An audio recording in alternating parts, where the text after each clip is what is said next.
Hoy presentamos la audiencia constitucional en amparo indirecto.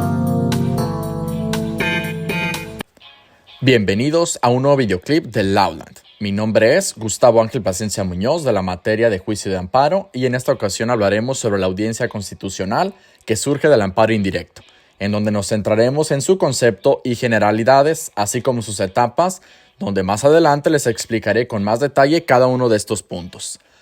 Muy bien, para comenzar debemos conocer lo que es una audiencia constitucional, la cual se refiere a un acto procesal que se desarrolla en la primera instancia del juicio de amparo indirecto, en el cual son oídas las partes, quienes pueden ofrecer y desahogar pruebas, así como formular alegatos antes de que se dicte la sentencia respectiva.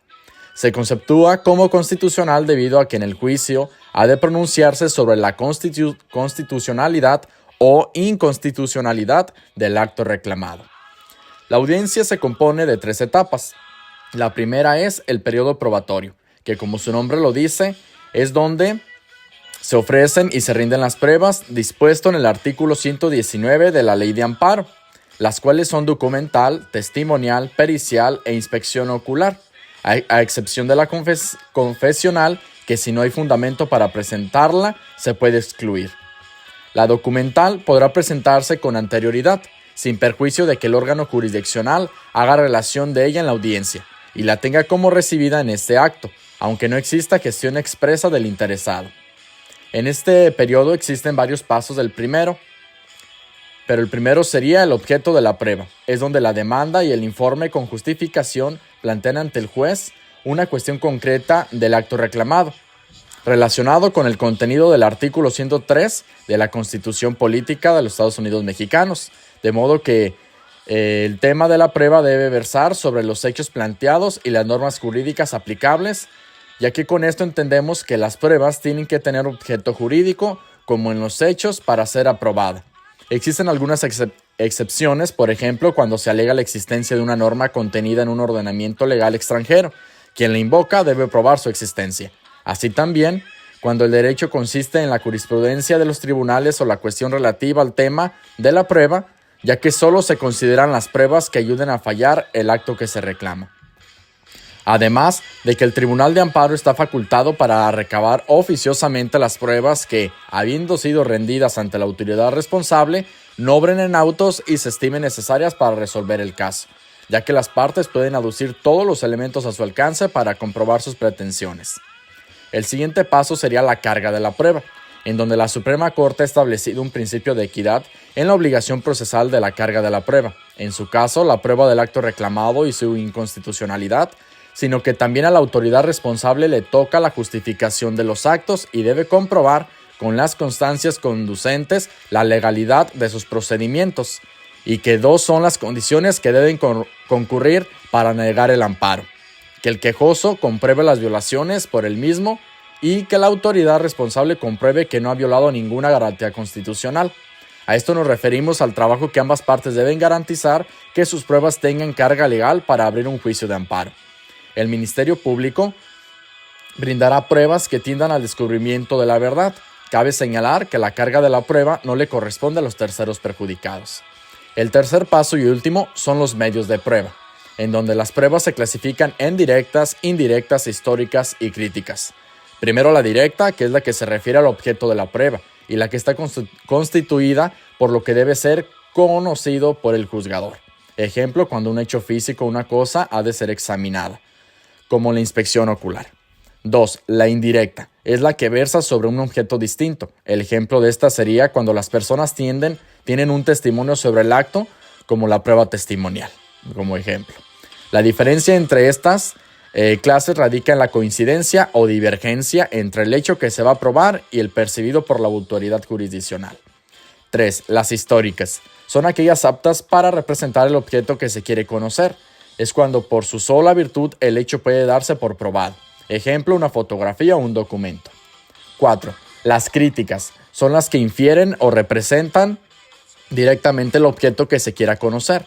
Es cuando el hecho se justifica por su simple percepción y se denomina crítica. Como ya lo había mencionado, las pruebas que se admiten en el amparo son la documental, testimonial, pericial, inspección ocular y presuncial. La testimonial es poco importante en materia de amparo cuando se ventilan puntos sustancialmente jurídicos exentos de comprobación, pero las declaraciones de los testigos son útiles para probar los datos o elementos materiales de un hecho. Cada parte solo puede presentar máximo 3 testigos y es obligatoriedad la asistencia de los mismos. Para la sustitución de testigos debe hacerse 5 días antes de la audiencia para ser procedente. 2. La prueba pericial. Establece que se practicará por el dictamen de un perito designado por el juez de conocimiento o por el de los que estime convenientes, al igual que cada parte podrá designar un perito para que se asocie con el nombrado por el juez o rindan dictamen por separado. Los peritos no son recusables, pero el nombrado por el juez deberá excusarse de conocer el caso y dará su dictamen con verdad. Se exige copia de los interrogatorios de los testigos, así como copia de los cuestionarios hacia los peritos, esto para que cada parte prepare su defensa en la audiencia. La tercera es la documental.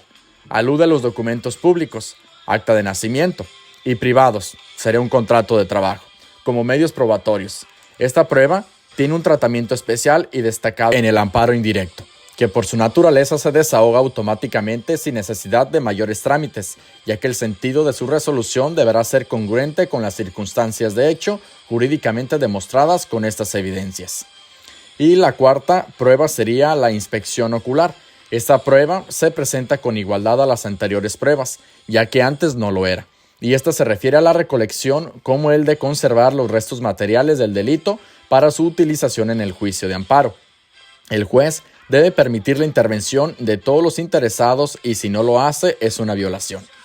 Y finalmente la quinta, que es la presuncial, en la que existen 2 grupos de presunciones, las legales que tienden a 2 clases, en las que no admiten prueba en contrario y las que admiten prueba en contrario, y las humanas, que se derivan de la lógica de un hecho notorio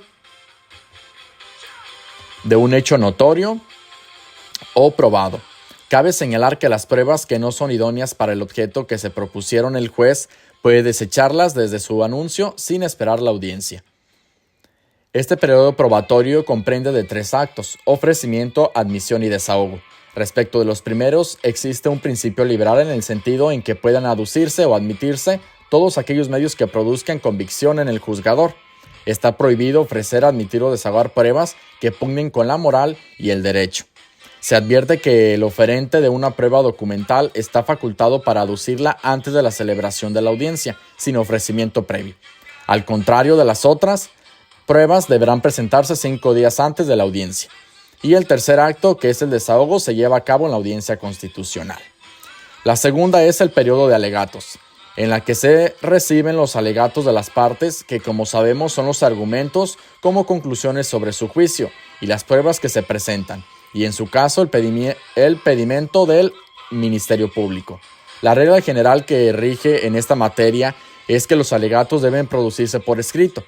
Esos alegatos son la exposición oral o escrita de los argumentos de las partes sobre el fundamento de sus respectivas pretensiones. En casos que se trate con actos contra la vida de una de las partes, podrá alegarse verbalmente, pudiéndose asentar en autos el extracto de las alegaciones respectivas. El pedimento del Ministerio Público es un proceso en el que actúa como parte y por tanto supeditado al acuerdo del juez no puede causar agravio, porque propiamente no es un acto emanado de una autoridad como tal, sino de parte en el juicio. Y no se puede rebasar, y más si contiene cuestiones de orden público, ya que se impone un mayor análisis, así como también se puede plantear cuestión de improcedencia tanto del Ministerio Público como del tercer perjudicado. Y tercera y última es la sentencia, en la que el juez dicta tras valorar el juicio determinará si el acto reclamado es o no inconstitucional. Es el acto procesal emitido por el juzgador que decide la cuestión de fondo que produjo el desarrollo del proceso, así como las cuestiones incidentales que se resolvieron para su dictado. Es la pieza escrita emanada del tribunal que contiene el texto de la decisión emitida. En pocas palabras, se dicta el resultado final del caso en el que se le cede la razón a una de las partes. En el caso del amparo indirecto, la respuesta sería si hubo o no inconstitucionalidad. Estas 3 etapas descritas de la ley de amparo y se rige por los principios procesales de concentración, continuidad y unión. Y como pregunta, ¿cuándo se lleva a cabo? Cabe señalar que esta no siempre puede llevarse o celebrarse a término en la fecha y hora fijadas en el admisorio. Así, el diferimento de la audiencia implica su aplazamiento para su desarrollo por varias causas. Por ejemplo, no se haya emplazado a todas las partes, falta de documentos, preparación de las pruebas, etc. O, entre otro caso, la suspensión de la audiencia una vez iniciada se detenga para concluir en una fecha posterior debido a que una de las partes presenta un documento que es objetado falso, como un ejemplo. Si todo estuviese en orden entre la fecha de notificación al quejoso del informe justificado y la celebración de la audiencia constitucional, deberá mediar un plazo de por lo menos 8 días. Todo esto lo podemos encontrar en la Ley de Amparo en sus artículos 117, 118 y 122. Pues muy bien, fue todo de este videoclip en el que analizamos la audiencia constitucional a fondo. Espero y haya sido fructífera la información. Por mi parte sería todo, gracias. Hasta la próxima en un nuevo video de Loudland.